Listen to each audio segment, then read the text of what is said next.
Right now, we are waiting for Amanda to join us, and she is connecting from Riga. Hi, Hi, Samantha. Amanda. So thank you for How? having me. So welcome to Riga. Thank you, Amanda. Thank you for joining us.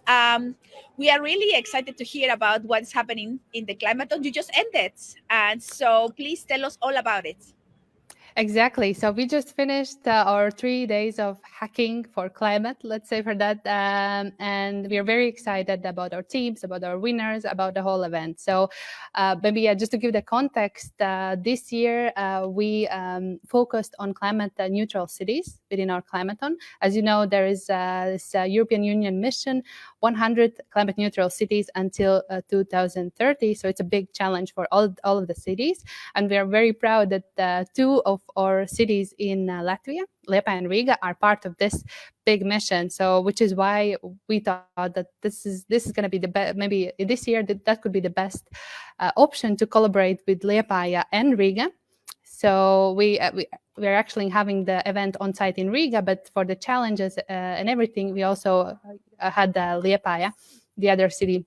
Yes, so this was our big topic. So we were very passionate to engage our participants, to think a bit more. Okay, how can we all be part of this climate neutrality mission for the city? So, yeah. And tell us a little bit about the highlights in Riga, like at the Climathon. Um, what are the ideas that they were, developed during these 3 days? Mm-hmm. Yeah, maybe interesting fact that we are quite happy that we had a lot of interested people for this hackathon. It was more than 130 applicants, which was quite a lot for us. And in the end, on Friday, 20 teams started the hackathon, and also all 20 teams finished it. So very happy about that. And the challenges, just before telling a bit more about the ideas, the challenges were linked with, first of all, how to involve society in those climate targets and this mission itself in diverse settings. It was about the mobility, how to decrease CO2 emissions in the city, which is a big part of pollutions coming the city, and three challenges very related to the energy, because that's a very big thing for everyone, right? The energy crisis, etc. So for us, the challenges were about energy communities, how to create energy communities and involve people, become a pro consumers actually. Also about different digital tools, how to make it more easier for the people to move to more sustainable energy systems like solar panels, and also how to kind of compare these different kind of sustainable energy technologies. And so and I can say that like the common theme for the ideas and also for the winners was about digital solutions. I think it is I think participants in the society as a whole see that digital solutions can be very helpful also for our climate issues, more in terms of connecting people and to educating people. Of course, technology cannot solve the climate change and all the issues we're facing, but it can definitely be such a tool that brings people together and to make the change happen in a much easier way. So this is what let's say most of the winners focused on. It was related with the energy systems, particularly how to make it easier for the society to obtain, not to obtain, but to move to solar panels, to get more solar panels on their houses, because that's still happening in very slow pace. So and the team worked a lot with the data and made a really nice case how it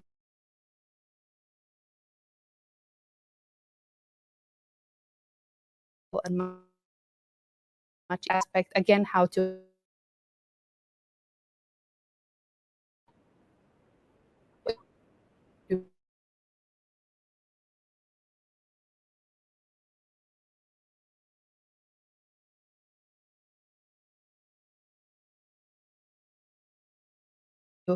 how to connect people and how to make it happen actually. What else maybe academy from European School of Brussels. They brought to a school more about systems change, etc. So it was good to have them here and bring something what they're doing in Brussels in the Climate Academy, and yeah. This is great. So you had an international Climathon already hosted in Riga.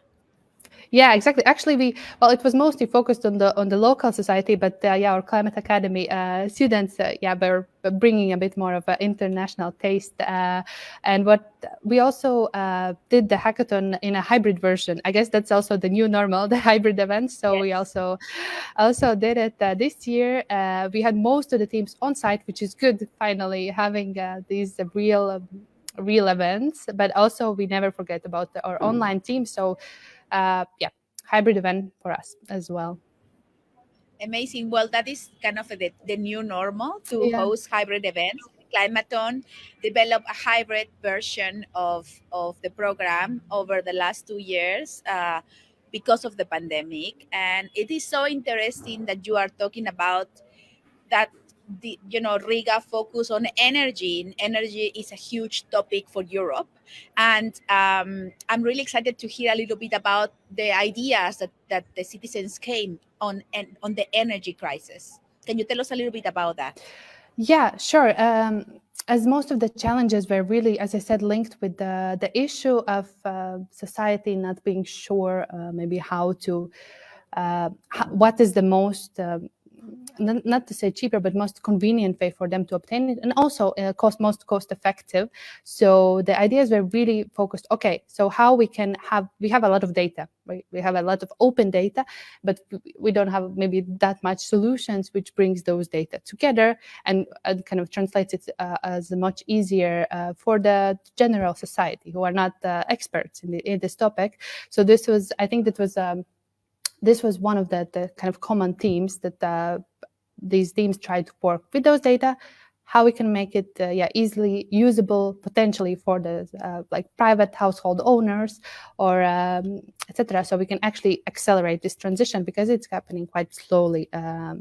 Obtaining those renewable energy technologies or systems for the private households or in general in Latvia. So this is what I focused on. But nevertheless, we had a lot of digital solutions, but nevertheless, we also had some solutions that focused on, okay, but what we can do with those materials that are coming into the solar panels, etc. So how can we give the second life to that, which is also another very important topic, right? Because circular economy has to become a new normal. So it's good that we talk more and more about it and try to find more solutions. And maybe I can stress one more interesting idea is that we populations are growing right in the world. So what is also important when we think about the cities and the whole construction sector, it's also not really sustainable yet. So another team we're focusing on really how to build sustainable communities in an essence, also practically, right, with how they're building. So how to be sure that the more sustainable materials are accessible, where they are accessible, and whether they are cost effective. Also build this kind of solutions, let's say. So this is maybe a few of the highlights that I really enjoyed hearing. Well, these are very, very important aspects of the climate transition, the carbon neutrality transition for Europe. So I am sure that the teams had a lot of input, a lot of data to work with, because we are not short of data, right? We are short Yeah. of action on the ground. So, Amanda, to kind of wrap up this time with you, I would like to know, how are you bringing these ideas into the Latvia ecosystem, whether that is in Riga or countrywide, Mhm. and how what is their path to become like kind of an integrated and systemic approach to drive change in Latvia? Yeah, thank you for a question, Samantha. We are definitely really trying to look and in all the work that we do to bring this systemic perspective, right? whether it's working with our participants in this event or with our startups or with the municipalities or whenever we work. So I think that what we're trying to do more and more is to bring them together, those stakeholders together. So that's why we are also happy to continue collaborating with the Liepāja municipality and Riga municipality with different kind of projects that comes with this big goal to reach the climate neutrality by 2030. And we are actually the organizers. We are Riga Technical University Science and Innovation Center. So we also have a lot of, let's say, knowledge and maybe ways and tools how we can work with the cities. And I think that's the most exciting part. Climathon was maybe the kickstart of our collaboration also with the cities, and of course also bringing the municipalities closer to the people again, right? In a very simple event such as hackathon, and to make them, well, to give the opportunity for them to also hear out what the society has to say, what the innovators has to say, and to really listen whether there are some solutions that they can bring back. And I think also what Climathon is amazing about is that we can connect the society with municipalities and also with different kind of industry experts. This is what we also did. Of course, we invited a lot of mentors, a lot of experts that could talk with our participants, and in such a way, this is how you also start to work with the ecosystem to kind of put them all in to talk about this very crucial topic of climate change, of sustainability, of climate neutrality. But yeah, to kind of wrap up, we're definitely continue to work also with the cities. We're very excited about that, and of course to bring everyone closer to the society in a sense. Well, this is what we always say about Climathon. This is just, planting a seed for action. And now the seeds have been planted in Riga. And we hope to see those seeds grow in all parts of the society. And we really want to be with you on that journey and connect perhaps with other climate neutral cities or climate neutral cities to be, so we can actually do a more concerted action in Europe. Amanda, thank you so much for your time with us, for joining the Climathon Global Stage. As you know, we are tuning live from Egypt, from the Alexandria Library. We are starting with the Climate-KIC Week of Action and Climathon Global Stage.